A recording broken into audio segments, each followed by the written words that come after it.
Olá, querido, querida que está estudando sociologia. Nós estamos conhecendo as grandes correntes sociológicas do século XIX. E entre essas grandes correntes do pensamento da sociologia, que começa a se esboçar como ciência e vai se definindo ao longo do século XIX, nós encontramos o marxismo. Se bem que Marx não foi exatamente um sociólogo, não no sentido de ser um acadêmico ou de ter se preocupado em formular leis e princípios específicos, vamos dizer assim, para essa área do conhecimento.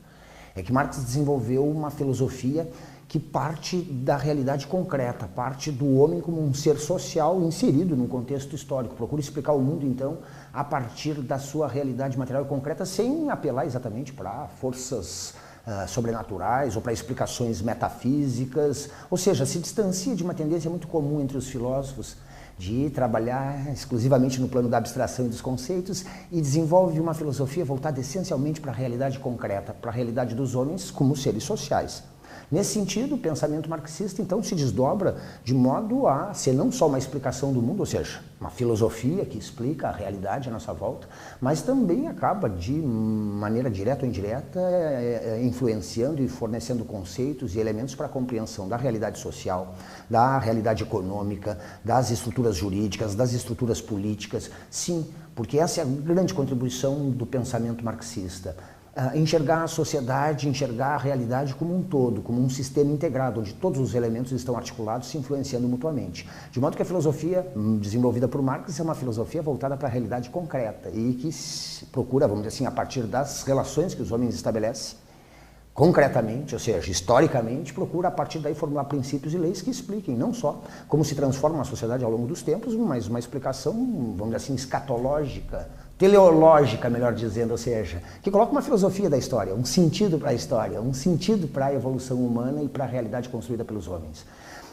O pensamento marxista, então, vai fazer uma espécie de síntese de tudo que o pensamento produziu no século XIX, de melhor no plano da economia, no plano da filosofia, no plano, por exemplo, do próprio pensamento sociológico que está nascendo nessa época.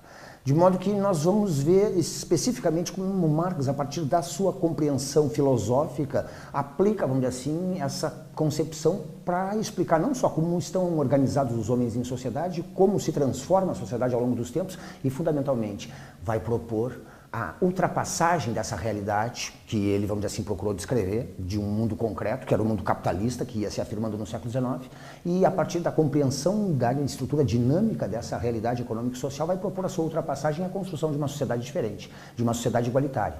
Sim, esse é um componente importante do pensamento marxista. Ele nunca se desvincula da realidade concreta, como nós já estamos percebendo. É uma filosofia voltada sempre para a realidade concreta e para as questões práticas. Isso quer dizer que ele não separa mais a teoria da prática. Funde a teoria com a prática em algo que a gente chama de praxis.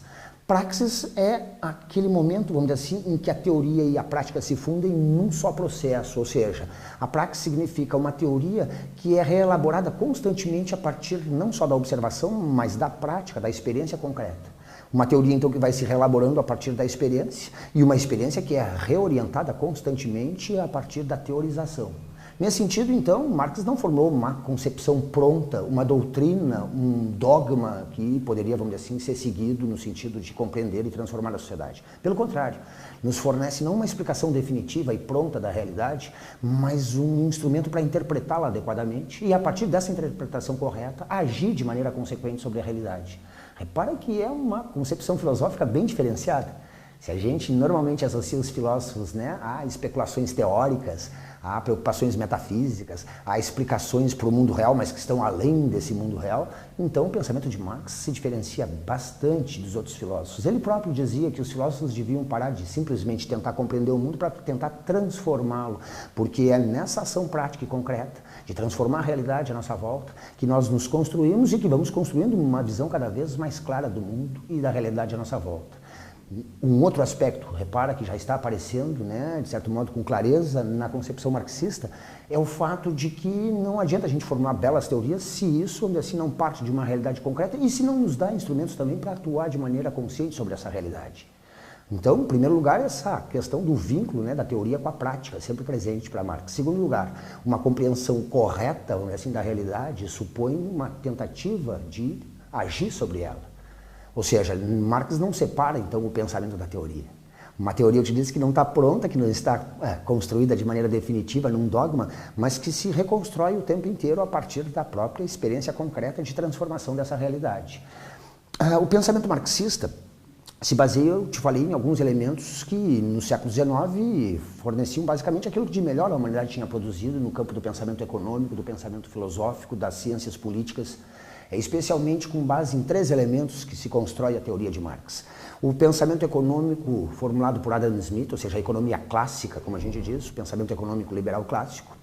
A concepção filosófica dialética formada por Hegel naquela época, o maior pensador alemão e um dos maiores filósofos do século XIX. E além das contribuições de Adam Smith e de Hegel, Marx também se inspirou no socialismo utópico francês, nos pensadores, os primeiros pensadores socialistas, que ao fazer uma crítica das injustiças e das contradições do capitalismo, começavam a propor uma outra forma de organizar a sociedade em modos igualitários. De modo que é com base nesses 3 elementos, fundamentalmente, que Marx vai construir sua concepção e sua visão da realidade social. Ou seja, a economia clássica inglesa, como a gente diz, o pensamento filosófico alemão idealista, mas que Marx vai reelaborar sob a forma, né, ou dando uma base materialista, e ainda o pensamento socialista francês, dos socialistas utópicos. Vamos observar primeiro, já que estamos tentando compreender o marxismo como um todo e sua aplicação no sentido de compreender a realidade social, é o que nos interessa especificamente aqui, mas antes vamos ver as bases filosóficas do pensamento de Marx para entender como ele vai interpretar a sociedade e como vai propor a sua transformação. Um pensamento filosófico de Marx tem como pressuposto, como base, como elemento fundamental a dialética, o materialismo dialético, a gente diz. Materialismo nós já percebemos por quê. É uma concepção que está sempre presa à realidade material, concreta, na qual os homens vivem. O termo materialismo aqui não tem o sentido de um descompromisso com questões morais, com, vamos dizer assim, uma falta de escrúpulos em termos éticos ou coisa do gênero, como às vezes numa, vamos dizer assim, compreensão simplificada, né, do termo a gente escuta ou às vezes até acredita, eu te disse, numa postura, por exemplo, da nossa época associada a um consumismo, a um descompromisso com questões espirituais, éticas ou morais ou coisa do gênero. Não é nada disso. O termo materialismo aqui significa simplesmente que esse pensamento está partindo da realidade material, da realidade concreta em que os homens vivem. Da sua luta para sobreviver, do trabalho, da produção, das relações que eles vão estabelecendo uns com os outros dentro desse mundo concreto em que eles vivem. Materialismo, então, aqui, porque parte não de abstrações, mas de uma realidade concreta, material, ou seja, aquela em que os homens vivem concretamente tentando garantir sua sobrevivência, reproduzir sua existência e, de certo modo, numa relação que eles vão estabelecendo com os outros homens e que vai se transformando ao longo dos tempos. De qualquer jeito, na concepção marxista, entender a realidade significa percebê-la como um processo dinâmico e dialético. Dialético, repara o outro componente da concepção de Marx, porque ele entende que tudo que existe na realidade parte, vamos dizer assim, de um conflito, de uma contradição. Todo movimento se expressa como um movimento gerado por um conflito, por uma contradição. Para entender esse princípio, e que vai nortear toda a concepção marxista, a gente tem que buscar suas fontes, ou seja, no pensamento de um filósofo chamado Hegel. Mas o próprio Hegel adaptou, vamos dizer assim, uma concepção que na verdade nasce entre pensadores do mundo antigo.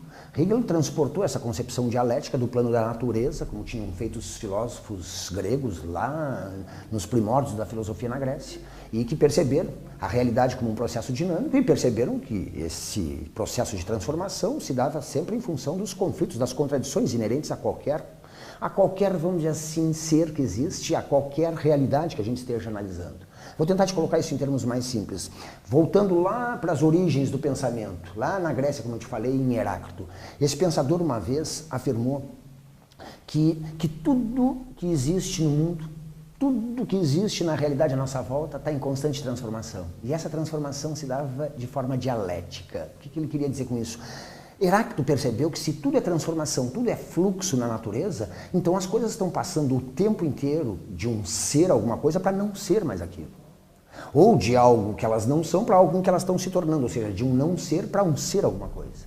O fato é que se tudo está em transformação, tudo está passando de um ser para não ser mais aquilo, ou de um não ser para algo que está se tornando, ou seja, para um ser alguma coisa. Só que se tudo é transformação, tudo é fluxo, tudo é mudança permanente, então só existe esse movimento em direção ao contrário, ou seja, de um ser para não ser mais aquilo, ou de um não ser para um ser alguma coisa.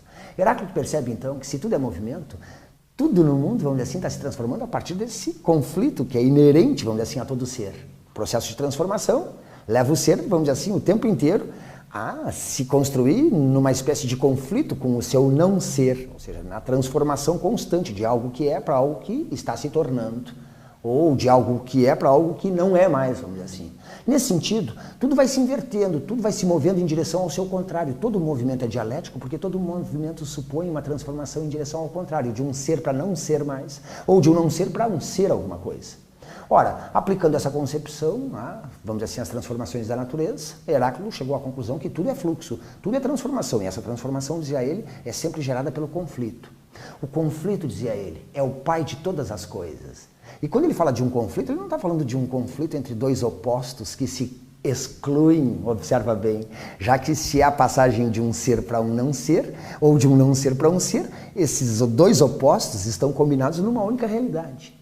De modo que uma não exclui a outra, uma, vamos dizer assim, se desenvolve a partir da outra, negando a outra. Na concepção de Heráclito, bastava, vamos dizer assim, perceber esse movimento em direção ao oposto. Hegel, vamos dizer assim, elabora, ou melhor, reconstrói essa concepção aplicando ela às questões da sociedade. Ele percebe que o processo histórico também é um processo dialético. As transformações que se deram na sociedade ao longo dos tempos também são marcadas por esse conflito de opostos. Também se dá no sentido de se transformar em direção ao seu contrário. Percebe que de uma tese, quer dizer, de algo que existe, e que convive com a sua antitese, com a sua negação, com o seu oposto, mas dessa tensão, desse conflito, vai nascendo um novo o tempo inteiro, a síntese, como se diz.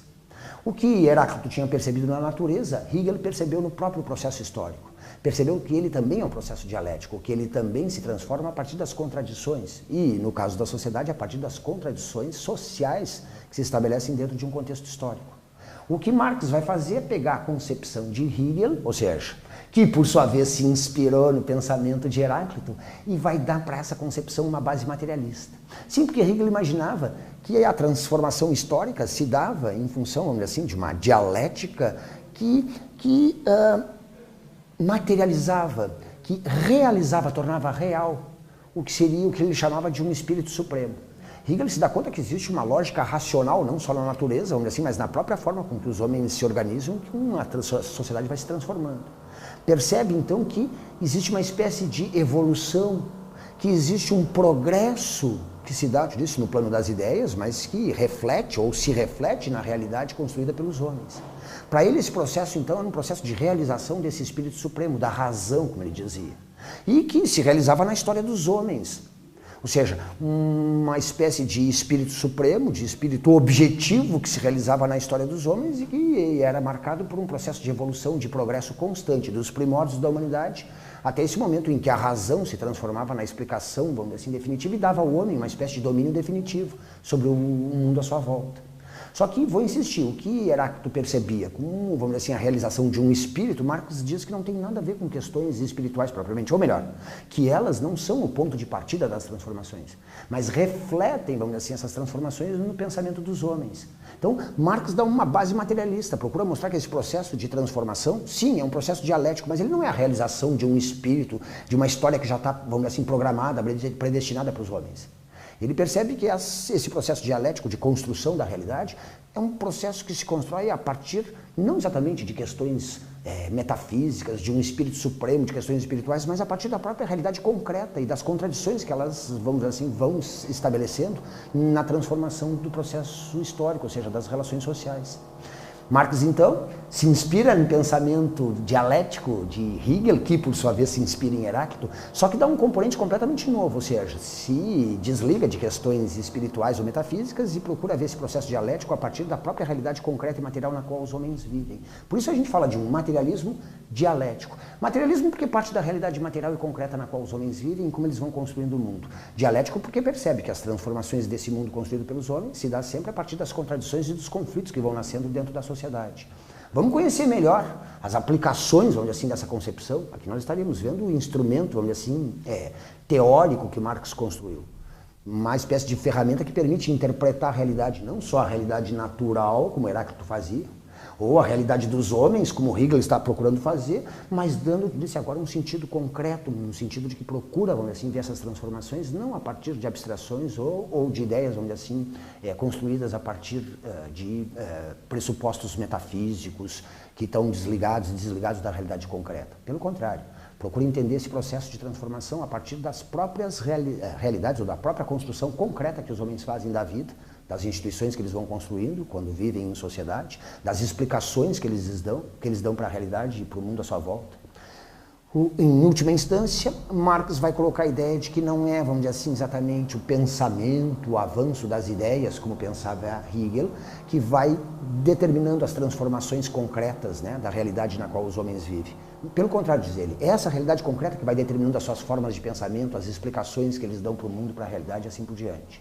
Vamos ver então a aplicação dessa concepção filosófica à realidade concreta, isso quer dizer a Europa do século XIX, com a formação do capitalismo, e como Marx, a partir das conclusões que chegou, propôs a transformação dessa sociedade e a construção de um mundo diferente.